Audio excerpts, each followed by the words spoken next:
Good morning, everyone. Lots going on as usual. Today is Wednesday, February 11th, 2026. And liberals want to make concessions on C9, and they're calling the conservatives obstructionists for daring to question the bill that wants to criminalize biblical passages and other religious texts. And everything that you put online is now in the purview of the liberal government, which is not great. And again, if you violate criminal code, I don't generally have a problem with criminal code applying online, but inventing more crimes to fit the things that people are doing online in order to criminalize people's behavior, I don't agree with. I think if the criminal code is violated, then sure, you can bring your charges, make your case, and do what you need to do to get justice. But I don't think justice really is something that you can get in Canada these days because our institutions are corrupted at this point in time. But in a usual sense, I think that system works well. And now the system is being turned on its head by the government, who's saying, oh no, the internet is terribly dangerous and we need to be able to, crack down on these people. Use the criminal code. Don't make these laws in order to target innocent citizens who you want to criminalize. And I think that this is kind of the hallmark of how the liberals govern, and it's terrible. Carney is doubling down on net zero. He's saying, oh, we're going to build charging stations across the country. And gas stations were built by the private sector for the most part, I think, weren't they? And they were attached to convenience stores, and it was a money-making opportunity for these people. The charging stations seem like the government has to build them. There isn't much of a benefit to them. They're very expensive. Copper thieves are going to target them. There's all sorts of problems with this whole plan. And I think that it is expensive, and it's an expensive boondoggle that we are going to have to pay for. And well, I mean, what else is new, right? Kickbacks for Telsat. Carney is friends with the CEO of Telsat, and they've been chasing this dream of a what is it? SpaceX? No, Starlink-like product made in Canada. And well, the Telsat people are on the hook from their creditors for fraudulent dealing. So great. Let's send them more of our tax dollars. That sounds like a good idea.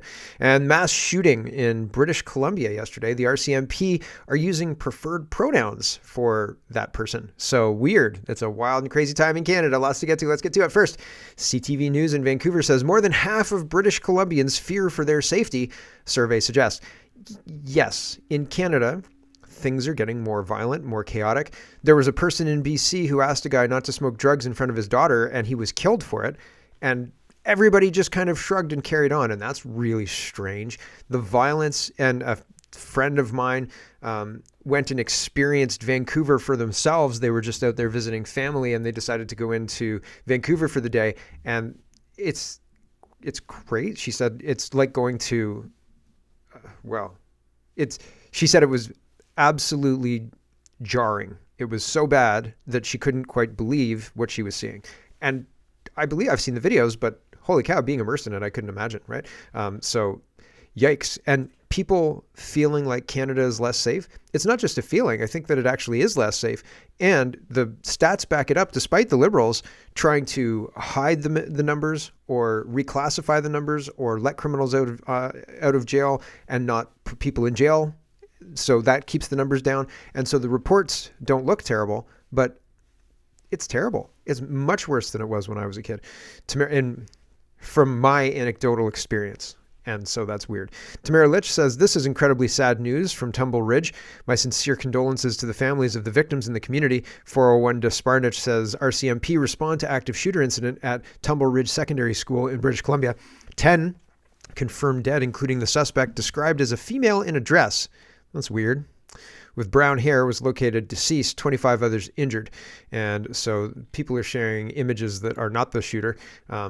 I shared one. I don't know if it's the shooter or not. Some people said it wasn't, but when I looked at the account that was attributed to the shooter, it didn't look like the images that people said were the shooter. So there's lots of misinformation out there about who the shooter is and so on and so forth. So take it all with a grain of salt. But at the same time, when you give children SSRIs, you're doing something to their emotions. You're flattening their emotions. You're making it so they don't have emotions. And a lot of these people turn into violent shooters or have the potential to turn into a violent shooter. And maybe that's why they're put on these medications. Maybe these medications aren't good for people anyway. That's just speculation, but holy smoke, right? These things keep happening, and it's one demographic, right? Or we're not supposed to notice that. Cosman says an emergency alert was issued for an active shooter incident at Tumbler Ridge Secondary School in northeast British Columbia. RCMP say the original suspect, described as a female in a dress, was found dead. And then somebody said, I found this online. It says, hi, everyone. My name's Anna. I'm from Tumbler. I moved here a few months ago, and I'm going to say this is the biggest tragedy that I've ever seen in my life. This young man dressed up as a girl, killed his mom, his kid brother, and sister, and then decided he was going to go to the high school to make a scene. This is such a tragedy. I hope every parent learns from this tragedy. And I give my prayers to all families that were in the school and to the parents. So I don't have any further information other than what's being reported, but I think it's very, very strange how the RCMP is trying to frame this. The female in a dress is, I don't think, factually accurate. So that's weird that the RCMP is not putting out facts after a crime like this. And they're using words like gun person, and they're trying to frame this person as somebody who's familiar with guns, grew up around guns, and I guess his family hunted and allowed him to use guns and be well-versed in guns. Moshi says, did Canadian authorities just really respect pronouns after a mass shooting by using gun person? This societal mental illness needs to stop. And Chris says, new word just dropped. So nobody's ever, since 2021 anyway, searched for the word gun person until yesterday, until like last night. So very, very strange framing. Zachary says, I was repeatedly told by communists that these tragedies can't happen in Canada because we have strict gun control. I was repeatedly told by these communists that these tragedies are unique to the United States because of the Second Amendment. Surprise, surprise, they were wrong again. And it seems what's happening is far worse than we know. And the guns aren't the ones doing the killing. It's people who have disassociated with their emotions because of psychotropic or because of drugs, but not just like meth or marijuana or something like that. It's not illegal drugs or even like plants that they're doing. They're doing this with mental health drugs, right? And like, talk to somebody who's been on SSRIs. They say they feel numb. They don't feel anything. It's very flat. You know, they don't feel really happy and they don't feel really sad. They just kind of feel flat. They feel like they should act like they feel happy, but they don't feel anything. And that's bad. Like, if you don't feel anything, that's bad. Here's House of Commons staffer. This is another aspect of the gun stuff, but they're trying to create a registry. People have been raging against the registry for a long time. I agree with not having a registry, because if they had a registry, then you'd have to register which guns you had. And then if they decide to make that gun illegal, they could show up at your door and say, we know you have this gun. And right now, they don't know. As far as I understand it, they don't know.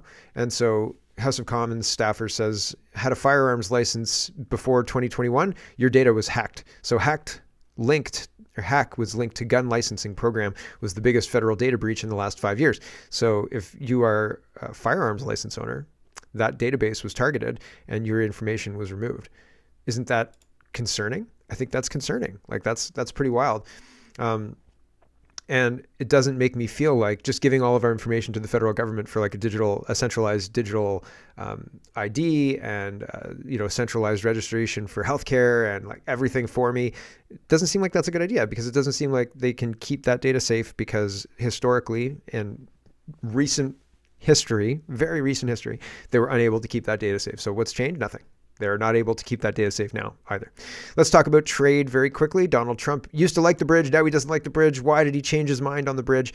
And Caroline Levitt says, because he's looking after America's interests. So there you go. Yep. Thanks a lot, Caroline. Yesterday, the president on social media threatened to block the new Gordie Howe Bridge, which would connect Detroit to Canada. This is a bridge that was fully paid for by Canada. It used American labor to construct it. It used American steel to construct that bridge. The president in 2017 was actually in favor of this bridge, part of a joint statement that he put out when he met with the Canadian Prime Minister. Why has the president changed his mind as it relates to this bridge? I think the president was very clear and direct in his truth, John, but just to reiterate, the fact that Canada will control what crosses the Gordie Howe Bridge and owns the land on both sides is unacceptable to the president. It's also unacceptable that more of this bridge isn't being built with more American-made materials, even more so than what President Barack Obama committed to with the Canadians at the time, at the start of the project. He also believes that the U.S. should own at least half of the bridge, have shared authority over what passes across it, and participate in the economic benefits generated by its use. This is just another example of President Trump putting America's interests first, and so he made that very clear in his call with Prime Minister Carney earlier today. There you go. So Carney's been informed as well. So that's half that bridge is ours, yo. So very interesting. Food professor says this picture was taken 5 days ago vis-a-vis trade. And he says Prime Minister Carney and the dairy farmers of Canada. So there you go. Pictured 5 days ago. Everybody's looking happy, right? Oh, yes, Mr. Prime Minister, you'll protect our interests from that evil orange man, right? I can assure you, says the food professor, supply management stays. They own politicians, all politicians. Yes. When I was running for PPC, there were people who were trying to sabotage me, and at least one of them was, or there was a group of them that were QB'd by a medium large dairy farm in Wilmot. Why? I don't know. His dad owned the dairy farm in Wilmot. He was at the University of Guelph, and he was QBing the whole thing. And I asked him, and then I asked his dad, and his dad was even more mad at me. He's like, how dare you? I was like, okay. Anyway, very interesting stuff happening. But the dairy cartel will go after you, period. They're kids. And if they get called out, they'll double down bigly. Olivia says, Justice Minister John Fraser accuses the Conservatives of continuing obstruction on Bill C-9, the Combating Hate Act. Hate doesn't have a definition. The hate definition for me could be different than the hate definition for you. I hate broccoli. I've got my reasons, and you back off. Broccoli, you know what you did. And so like the government doesn't have any hand in that. Like I can hate who I want. So long as I don't breach the criminal code, I can hate who I want and in which way I want. Again, as long as I don't breach the criminal code. And so they're trying to make an emotion illegal. No, you have actions that can be illegal, not emotions. Before Christmas with their willingness to obstruct the Justice Committee, and it's immensely frustrating at this late stage in the process because we are trying to collaborate. We have seen requests from the Conservatives to shift the definition of hate in the bill. We're willing to accommodate those. We have seen requests to change the requirements around the role of the consent of the Provincial Attorney General. We're willing to accommodate those requests. We've seen calls to make clear that you're not able to classify reading religious texts as hate. We're willing to accommodate that, and we would be willing to put text directly in the bill to indicate that the willful promotion of hatred is not including reading religious texts or ordinary practice of faith. And what we're seeing right now is that none of these complaints were actually what their opposition to the bill was about. We want to establish a standalone hate crime in this country to ensure that we recognize that hate is not limited to the doorsteps of our religious institutions. We are hearing complaints from the Jewish community who are seeing assaults take place in grocery stores and harassment on university campuses. We are seeing the queer community afraid to hold the hand of their partner for fear that they're going to be attacked for who they are. We are seeing racial communities who continue being targeted for criminal behavior on the basis of the color of their skin. We want to move forward with a law that will help protect all communities against hate, and it's sad to see the Conservatives are willing to obstruct the criminal justice agenda more broadly. So just to be clear, you can't broadly define hate to include all of those things. You have to have a narrow bill that says you can't do this, you can't do this, you can't do this. And then you have to debate that bill on its merits about that thing. Is this thing a big enough problem that we have to do this? Is this thing valid? Does the consequence harmonize with the crime? Do the two things make sense, right? Like if you're jaywalking, does it make sense for you to have 20 years in prison? Probably not, right? Like, so it's one of those things where they're trying to use hate to cover all of these different things that really, not that you can't cover, but you can't just say, well, that's hateful, so we're going to throw you in jail for 20 years.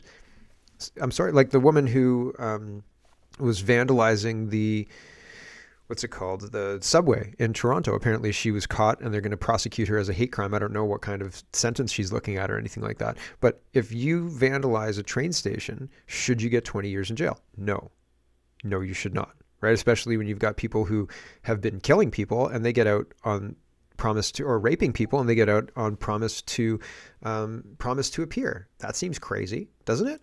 I mean, absolutely bonkers. So these people are trying to form the laws into something they can manipulate and sound justified manipulating it. Like say, oh yeah, well, we all hate. Like, hold on a second. Do you understand what you just said? If you hate, then you hate yourself. Oh my gosh. Right? This is, it's going to implode on itself, right? Like the whole thing is a ridiculous exercise in brainwashing, in psychological management. It's crazy. Oh yeah, we all hate. Yep, we're very hateful of hate. There's nothing a Canadian hates more than hate. So we're hate filled for hate. So that's 20 years in prison. How dare you be hateful, you Canadian? But we hate. It's a good hate. Oh gosh. Stupidity. It's absolute stupidity. X-Freeze says Tim Cook has turned Apple News into a pure left-wing propaganda machine. A new study reveals shocking bias. Out of 620 top stories in January, Apple News featured 440 left-leaning outlets and 0 conservative outlets. That's 96 consecutive days without a single right-leaning story. Not even one. Washington Post featured 72 times, NBC 50 times, Fox, New York Post, Daily Wire blacklisted. Hundreds of millions of users are being force-fed one-side narratives. He is personally turning 100 million iPhone users into a left-wing echo chamber. Yeah, pretty much. Yeah. And people don't necessarily use the Apple News app, but it's one of those things where they exert their power and shape the conversation through exclusion, right? If nobody ever sees a right-wing point of view, and I mean, right-wing is not bad necessarily, right? Like people think, oh, right-wing is so bad. Conserving public safety would be good, don't you think? No? Conserving freedom and personal accountability and responsibility would be good. No? Yes, I think it would be good. And so that side of conservatism is never shown. If it's a conservative, he's somebody saying, you can't have a girlfriend, right? Like, they're framed as terrible, terrible people, totally ignoring the cultural destruction that is being heaped on by this ideology. Isn't that weird? It's super weird. Western Standard says, city seizes homeowners F Trudeau and Carney signs, I would assume F Carney as well, signs twice, raising charter concerns. So they've seized it and they got them back and then they seized it again. So that's pretty brutal. I don't think the city has the right to do that, although they're probably saying that the FK is violating some kind of bylaw that says you can't have swears or something like that on there. And so I think that's weird, right? Like that's an interesting situation, if you ask me. And I think it's a clear charter violation, but I don't think that anybody's going to do a damn thing about it. And that's something that's problematic. Again, if you ask me. I've got to say goodbye to the stream, mainly because I have a bit of a short show today and I've just been absolutely slammed. I got busy yesterday and I'm busy for the rest of the week and it's like, holy smoke. So I didn't have much of a chance to get my tabs done. I've got enough, but I feel like I want to give value to the people who are supporting the show. So I'm going to cut the stream a little bit early today. So thanks for watching, everybody. If you want the whole show, head over to CanadaPoly.com. If not, that's okay. I'll be around tomorrow. And for everybody else, we will carry on and do our grab bag of governance right now, as soon as I kill the stream. Done and done. And here's our grab bag of governance. Stacy says this is one of the most straightforward, sensible policies to be brought forward in Canadian politics in a long time. Of course, the Liberals will fight it tooth and nail, and the Conservatives propose barring non-citizens convicted of crimes from making refugee claims. How about accused of crimes? How about if you've got police who have arrested you and you're accused and you've got court dates and things like that, you can't now claim refugee status because actually having convicted criminals with that kind of, like, it's difficult to get to the convicted part. It's difficult. And they're going to jump out of the system well before the convicted part. And still the Liberals are going to say no. And I don't think that it's politics as usual. They're behaving. This kind of stuff is politics as usual. I don't think it's politics as usual, but we're in a different paradigm right now. And they're trying to play act that it's politics as usual, and it is not. It is absolutely not. Kate says Canada discreetly puts money down on 14 additional F-35s, and so that's interesting. I thought we were going to get the other ones. Nope, we're buying them. We're buying the F-35s. Don't even worry about it. So, despite an ongoing review, Ottawa made payments related to the acquisition of more U.S.-built fighter jets. I bet that they were worried about missing a payment. Like Trump would cancel it, and then they'd be screwed. So they're still, I think, riding both sides of the fence on this one. Ottawa has started to make payments for key components for 14 additional U.S.-built F-35s, even as the Carney government